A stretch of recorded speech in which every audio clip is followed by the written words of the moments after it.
Next up, we're going to take a look at this 3x3 system. That's 3 equations with 3 variables. The first equation is 3 times x1 minus 2 times x2 plus 4 times x3 is equal to 1. Second equation, x1 plus x2 minus 2 times x3 is equal to 3. And the last equation, 2x1 minus 3x2 plus 6x3 is equal to 8. Now, when solving a system of equations like this, usually just keeping everything organized is the hardest part.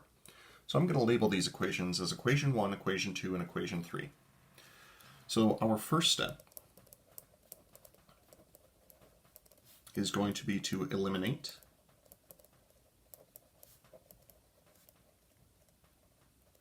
the same variable from 2 pairs of equations.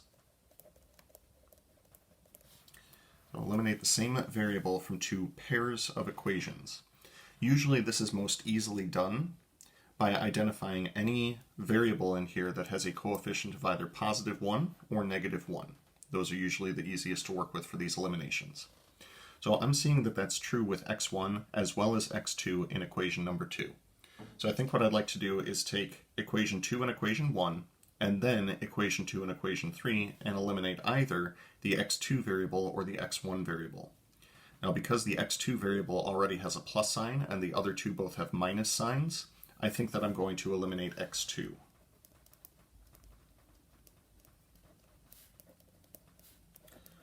And we'll start with equation 1 and equation 2. So what I'm going to do is copy down equation 1, and in order to eliminate the x2 variable, I'm going to do 2 times equation number 2. So double all of these coefficients. Equation 1, 3 times x1 minus 2 times x2 plus 4 times x3, that's equal to 1. And then doubling equation number 2, we'll get 2 times x1 plus 2 times x2 minus 4 times x3. That'll be equal to 6. Oh, what a delightful coincidence. Upon doing so, not only am I eliminating x2 as a variable, but I am also eliminating x3 as a variable. So we wind up with 5 times x1. Everything else is eliminated, and that's going to be equal to 7. Now, by doing so, this lets me know that x1 is going to have to be equal to 7/5. A handy piece of information to be sure, but we're going to set it aside for the time being. Next, I'm going to take equations 2 and 3, and I'm going to do the same thing. I'm going to eliminate my x2 variable. Eliminate x2 from equation 2 and equation 3. Now, in order to do so, I am going to triple equation 2 to make sure that we have a positive 3x2 minus 3x2. So we'll do 3 times equation 2, and then we'll just copy down equation number 3. So 3 times this equation gives me 3 times x1 plus 3 times x2 minus 6 times x3. That'll be equal to 9. Then just copying down equation 3, that'll be 2 times x1 minus 3 times x2 plus 6 times x3. That'll be equal to 8.